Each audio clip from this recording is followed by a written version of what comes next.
सुप्रभात। आप सभी लोगों को नमस्कार। और सुबह सुबह की अच्छी खबर यह है कि अब जो विश्व स्वास्थ्य संगठन है उसकी जो एग्जीक्यूटिव बॉडी है, एग्जीक्यूटिव बोर्ड जो उसका है 34 देशों का, उसकी अध्यक्षता वो भारत के स्वास्थ्य मंत्री डॉक्टर हर्षवर्धन करेंगे। और डॉक्टर हर्षवर्धन करेंगे, उन्होंने जो कहते हैं कि अपना एड्रेस भी वहां दिया, जो ये पूरी वर्ल्ड हेल्थ असेंबली 2 दिन की हुई, और उसमें उन्होंने कहा कि भारत सभी जरूरी कदम उठाएगा जिससे कि इस जो कोविड-19 की महामारी है उससे लड़ा जा सके और हम मजबूती से लड़ेंगे। लेकिन जो कोविड-19 है ये आया कहां से, कैसे ये दुनिया भर को महामारी के संकट में ले जाने वाला बन गया, कहां से इस वायरस की उत्पत्ति हुई, क्या विश्व स्वास्थ्य संगठन की भूमिका ठीक नहीं थी, या अगर हम उसे साजिश के तौर पर ना भी देखें तो क्या विश्व स्वास्थ्य संगठन से इस महामारी को समय से कहें कि उसके खिलाफ लड़ाई लड़ने में, रणनीति बनाने में, दुनिया को आगाह करने में उसमें देरी हो गई, गलती हो गई। अब इस सब की जांच होगी, एक स्वतंत्र जांच होगी। संयुक्त राष्ट्र संघ में 194 देश हैं, 62 देशों के हस्ताक्षर से, जो यूरोपीय यूनियन के देश थे, अफ्रीकी देश थे, ऑस्ट्रेलिया अगुवाई कर रहा था, जापान शामिल था, भारत शामिल था, 62 देशों के हस्ताक्षर से स्वतंत्र जांच के लिए, यानी वुहान वायरस की उत्पत्ति कहां से हुई, वुहान शब्द का मैं प्रयोग कर रहा हूं क्योंकि दुनिया जानती है, और राष्ट्रपति ट्रंप ने जब ये कहा था तो उसी के बाद एक स्वतंत्र जांच की जरूरत आन पड़ी थी।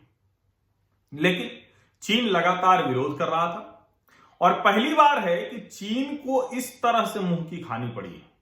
चीन ने साफ कह दिया था अप्रैल के आखिरी हफ्ते में, 25-26 अप्रैल के आसपास, कि बिल्कुल नहीं होने देंगे, कोई स्वतंत्र जांच नहीं होगी, कोई वायरस के ओरिजिन पे जांच नहीं होगी, और ये राजनीतिकरण है। अब जब चीन ने कहा कि ये राजनीतिकरण है तो उस राजनीतिकरण में अमेरिका और चीन के बीच में बहुत झगड़ा हुआ। बाद में उसमें जापान, ऑस्ट्रेलिया, ब्राजील और दूसरे देश भी शामिल हुए।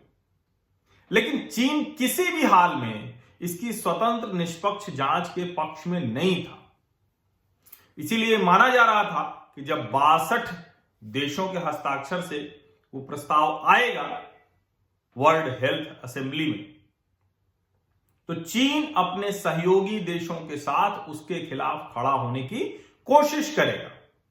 चीन ने पिछले कुछ समय में कई देशों में कहें कि फंडिंग करते हुए, मदद करते हुए ये कोशिश की कि अमेरिका की ही तरह एक बड़ी लॉबी वो तैयार कर सके। लेकिन इस बार वो पूरी तरह मात खा गया। चीन चकरा कर गिर गया। इस बार ऐसे चक्रव्यूह में फंस गया ना कि उसके लिए निकलना मुश्किल हो गया। जो 62 देशों के हस्ताक्षर से जो ड्राफ्ट बिल आया था, वो प्रस्ताव जब WHO की वर्ल्ड हेल्थ असेंबली में आया तो 130 देशों के आसपास समर्थन उसे मिल चुका था। अब इतने बड़े समर्थन के बाद अगर वोटिंग भी होती तो उनके हिस्से कितने आते? तो चीन ने और उसके सहयोगी देशों ने बिल्कुल इस मुद्दे पर चुप्पी साध ली। आपको मैं ध्यान दिला दूं कि पाकिस्तान, नेपाल, अफगानिस्तान, इन सब ने उस पर हस्ताक्षर नहीं किए थे, सार्क देशों में। और जब चीन को लगा कि अब कुछ नहीं हो सकता है तो उसने इस मसले पर कुछ भी कहने से इनकार कर दिया, या कहें कि बचाव। तो चीन को जोर का तमाचा लगा है इस बार वर्ल्ड हेल्थ असेंबली में। और जो चीन अप्रैल के आखिरी हफ्ते में कह रहा था कि हम किसी कीमत पर जांच नहीं होने देंगे, बहुत एग्रेसिव लैंग्वेज थी, बहुत मतलब एकदम लग रहा था कि दुनिया को वो तबाह कर देंगे। ये सब इसके बावजूद था कि जब प्रस्ताव पहले भी आया था, पहले भी कहा जा रहा था, तो चीन का नाम उसमें शामिल नहीं था। लेकिन कहते हैं ना, चोर की दाढ़ी में तिनका। तो चीन को तो पता है कि सारा का सारा ये वायरस का जो बवाल खड़ा हुआ है, वायरस की जो महामारी है, प्रकोप है, वो तो चीन के हुबेई प्रांत के वुहान शहर से है। और उसमें और सारी साजिशों को छोड़ भी दें, साजिशी सिद्धांतों पर न बात करें, तो भी चीन के वुहान शहर से यह निकला, इसमें तो कोई भ्रम की स्थिति है नहीं। और इसीलिए चीन दूसरे रास्ते पर चला। जब अमेरिकी राष्ट्रपति डोनाल्ड ट्रंप ने फंडिंग रोकी तो चीन ने फंडिंग बढ़ा दी। अब जब अमेरिकी राष्ट्रपति कह रहे हैं कि हम पूरी तरह से फंडिंग रोक देंगे, तो चीन ने कहा कि हम और ज्यादा फंडिंग कर देंगे। अब यूरोपीय यूनियन के कई राजनयिकों का और कई जानकारों का मानना है कि अगर अमेरिका पूरी तरह से इस अंतर्राष्ट्रीय मंच को फंडिंग देने से बाहर हो जाता है तो चीन उस जगह को भर सकता है। लेकिन चीन की अपनी सीमाएं हैं। चीन डेमोक्रेसी नहीं है, चीन लोकतंत्र नहीं है, चीन अपारदर्शी। चीन के साथ जो देश हैं, इटली का हश्र हमने देखा, दुनिया के अलग अलग देशों में हमने देखा कि कैसे वो फॉल्टी किट्स भेज रहा है, मेडिकल डिवाइसेस भेज रहा है, उपकरण भेज रहा है। भारत को भी भेजा, भारत ने बैन लगा दिया, कहा वहां की रैपिड टेस्टिंग किट नहीं चलेगी। ये दुनिया भर में जो अविश्वास का माहौल है, उसके बीच में चीन सोच रहा है कि फंडिंग करके हम कुछ करा देंगे। लेकिन अब बाकायदा, और उसकी भाषा जो है वो क्या है, a crucial resolution to probe the origin of the novel coronavirus and to carry out an impartial, independent and comprehensive evaluation of the global response to the coronavirus outbreak, including the role of World Health Organization। 130 से ज्यादा देशों के समर्थन के साथ ये प्रस्ताव स्वीकृत हो गया और इसमें WHO की भूमिका की भी जांच होगी। यानी जो डॉक्टर टेड्रोस अब्राहम, जिनका कार्यकाल खत्म होने वाला है, तो मंगलवार को जो जिनेवा में बैठक खत्म हुई है वर्ल्ड हेल्थ असेंबली की, उसमें ये तय हुआ है। और इंडिया इसी समय, भारत इसी समय 34 सदस्यों वाले एग्जीक्यूटिव बोर्ड का चेयरमैन बन गया है। और कमाल देखिए कि जो साउथ ईस्ट एशिया का ग्रुप था, उसने पहले ही भारत को अपना चेयरमैन मान लिया था, पहले से ही। और उन लोगों की मीटिंग भी होने वाली है 22 तारीख को।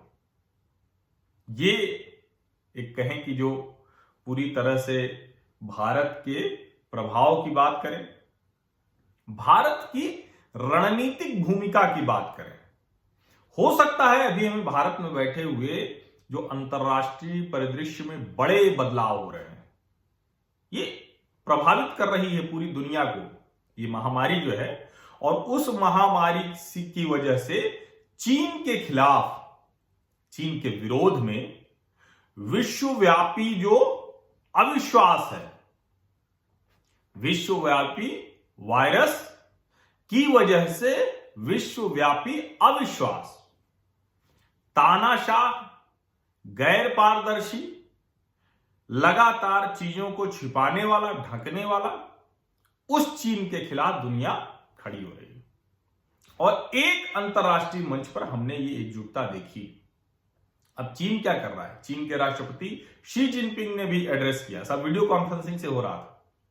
उन्होंने कहा कि हम $2 बिलियन का, अमेरिकी डॉलर का फंड देंगे, विकासशील देशों को मदद करेंगे, जो प्रभावित हैं इस महामारी से, वायरस से, उनको मदद करेंगे। ये सब क्यों है?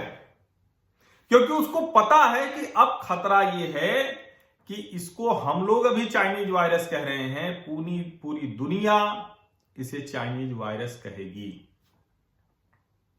और चीन आगे बढ़ के कह रहा है कि हम वैक्सीन खोजेंगे तो दुनिया से साझा करेंगे। अरे भाई, तुम पहले अपने यहां देख लो। तुम्हारी अपनी national university of defence technology Changsha शहर चीन की जो लीक्ड रिपोर्ट है, वो बता रही है कि 7-8 लाख लोग उससे संक्रमित है। अपने यहां पहले ठीक कर लो। दुनिया को बेवकूफ मत बनाओ कि हमारे यहां सब चल रहा है, मास्क लगाकर, सैनिटाइजर लगाकर सब कुछ बड़ा दुरुस्त कर लिया है। सच ये है कि अभी भी वुहान के बाद अब शुलान को पूरी तरह से सील करना पड़ा है चीन को, क्योंकि चीन दुनिया के दूसरे देशों की तरह, भारत की तरह लोकतंत्र नहीं है। यहां तो हमारे ही यहां ऐसे बुद्धिजीवी और विपक्ष हैं कि इसी में पूरी ताकत लगा रहे हैं कि किसी भी तरह से सरकार असफल घोषित हो जाए। दुनिया जिन कदमों की तारीफ कर रही है वो प्रवासी मजदूरों को भड़काकर, लोगों को भड़काकर, नियम कानून तोड़वाकर, और चाहते हैं कि क्या मच जाए।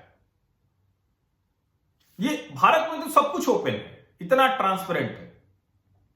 राज्य सरकारें भले आंकड़े छिपाएं लेकिन उसकी भी खबरें आ जाती हैं। अगर ममता बनर्जी के पश्चिम बंगाल में या उद्धव ठाकरे कांग्रेस और शरद पवार के महाराष्ट्र में कहीं ऐसा होता है तो हॉस्पिटल से डेड बॉडी की वीडियो आ जाती, वायरल हो जाती। ये भारत है। और वो चीन है जिसमें महीनों बाद कोई खबर आती है, छोटी सी खबर आती है तो उसको भी पता नहीं लगता है। सीसीटीवी का रिपोर्टर जो पहले वो बता रहा होता है कि अपने, मेरे ख्याल से सीसीटीवी का ही रिपोर्टर था या हो सकता है कि चीन के ही किसी नेटवर्क का, सब वहां सरकारी ही होता है, और बाद में वो कहा कि नहीं हम तो क्वारंटीन में थे, जबकि पहले उसके वो रिपोर्ट दे रहा था कि ये गड़बड़ है, ये गड़बड़ है, ये गड़बड़ है वुहान शहर से। तो मुझे लगता है कि ये जो अविश्वास है अब वो चीन के खिलाफ इकट्ठा हो रहा है, और इसी सब में वो कोशिश कर रहा है कि जो नेपाल के जरिए भारत को डिस्टर्ब करने की,